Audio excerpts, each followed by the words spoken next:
There's a value to seeing yourself represented on screen, or in your media in general. People will argue that representation is unimportant, that you can relate to any characters, and that latching onto superficial attributes is silly. And while those attributes are irrelevant to one's value as a person, they do often create a specific experience. And it's seeing this experience that makes these characters so validating and impactful. Fiercely beloved, relatable characters like Shinji are a testament to that fact. He's so powerful to so many because watching this depressed 14-year-old grappling with identity and authority and his sense of self-worth mirrors their own experiences. From such a thing demonstrating that others have gone through what you have and so you aren't alone, to potentially teaching us how to handle those issues ourselves, there's a huge range of things to draw us to this relatability in art. Art is powerful because it can convey or explain to us our own emotions, feelings, and experiences, which is why this matters so much. This brings us to the subject at hand, a remarkable piece of representative art,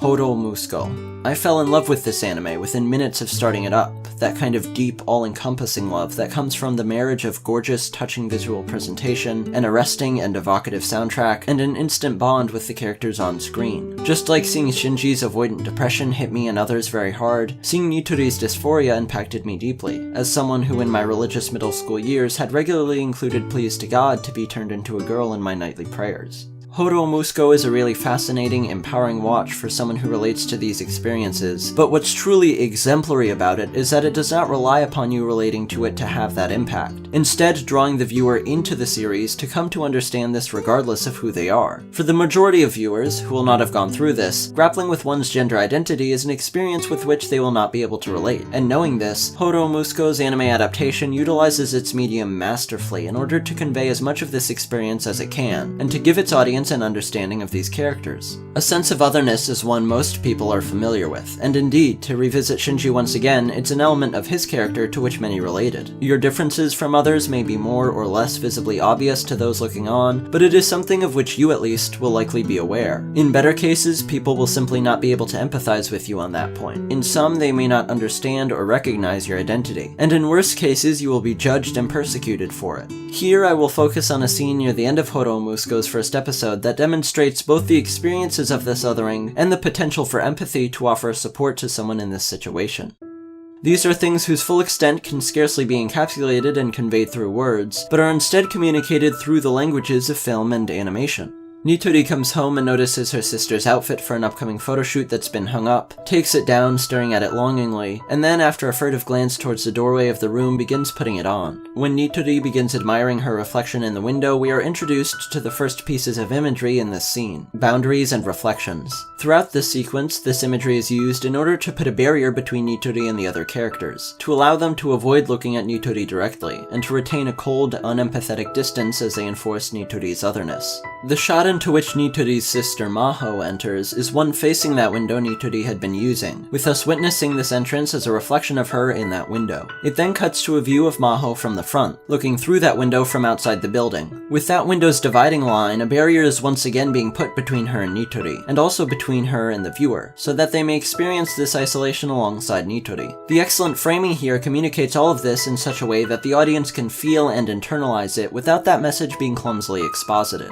The first shot in which Nitori and Maho share the frame without anything separating the two of them begins with that separation being in place, this time provided by a bedpost, and she crosses that boundary between the two of them not to provide support or empathy or love, but to assault Nitori, trying to force her to remove those clothes, and on a more metaphorical level to give up and deny her identity. Nitori is forced to shove Maho back across that barrier, forced to create this isolation for the sake of her own protection, and as she rises, the wig falls from her head, that piece of Nitori's identity having now been taken from her. The storyboarding of director Ei Aoki, more well known for bombastic series like Fate Zero and Aldnoah Zero, communicates this so effectively, with the use of foreground objects to visualize the relationships between characters being a technique that shows up in other episodes of anime he's storyboarded as well. Beyond just having the first instance of physical contact with Nitori be violent, the first time in this scene that a character is even willing to share the frame with Nitori is one in which they step into Nitori's space to assault her. It's a rather subtle detail, but it does a remarkable job of communicating just how isolated and at risk someone in this position can be. Having been denied their home as a place of safety, Nitori runs away, Maho's cruel declaration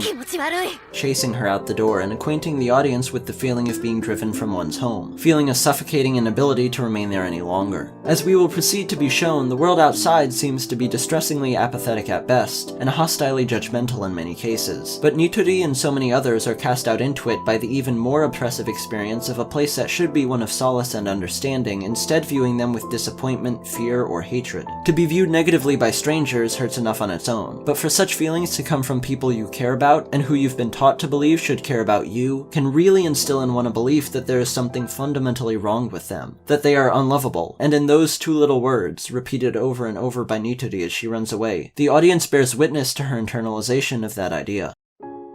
As Nitori runs down the street, the imagery of barriers and reflections is once again present, and is used initially to let the audience experience how others view Nitori from the perspective of those doing the viewing, as opposed to experiencing it as a recipient of that gaze. Nitori runs by a car, the only time her face is visible being one frame in which it's reflected in one of the car windows. In the next shot, Nitori isn't seen directly at all, only visible in her reflection in a traffic mirror we watch her through. A cat watches her run by, Nitori's face once again hidden from view. A pair of schoolgirls walking home stand next to the camera for this shot, as they and the viewer both watch Nitori running together, walled off from Nitori by the prison bar-like rails behind which our perception has trapped her. It now shifts back to Nitori's perspective to see a man and his dog at the crest of a short hill looking down on her, and next another pair of people separated from Nitori by another set of bars looks down from on high as well. A man looks on, puzzled, and totally cut off from her by the walls of the phone booth in which he stands. Finally, we see Nitori face to face, with eyes held shut in an attempt to hide from all these people and tears streaming down her face, having repeated those deeply cutting words, "I'm sick," over and over to herself, acutely aware of everyone's stares.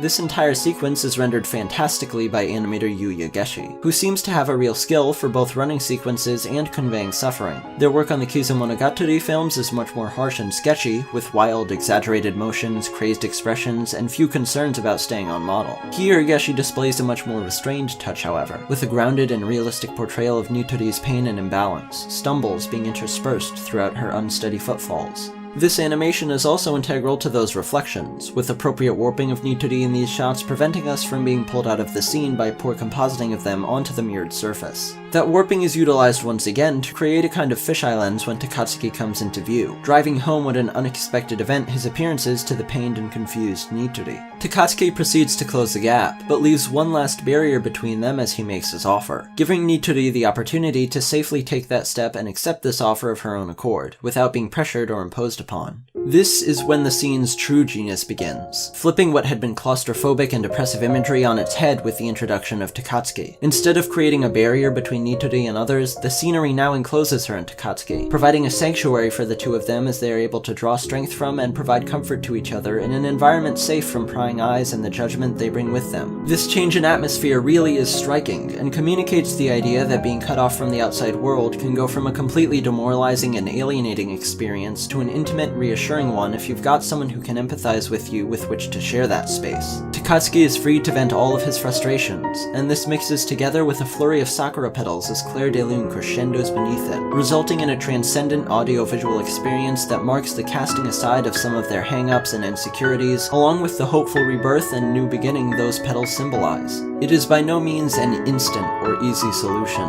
but the impact that just one person who empathizes with or understands you can have when you're at a low point, lost and ostracized, demeaned and confused, is one that can hardly be understated. Every step of Nitori's journey here is communicated with such clarity by the framing and animation on display, from her victimization to her isolation, and then finally her eventual respite, that Hourou Musuko is able to draw in and create a common understanding with its viewers, whether they've experienced such persecution in their own lives or not. It shows those who will relate to Nitori that there is compassion out there to be found, that their isolation is not absolute or forever, and creates an opportunity for those who can't directly relate to share in that experience. Animation presents a unique opportunity to not just tell an audience what the characters are feeling, but to craft by hand manifestations of those feelings that can be experienced poignantly on a visceral level. And when it comes to creating empathy with those who are often excluded, othered, and misunderstood, that is a powerful tool.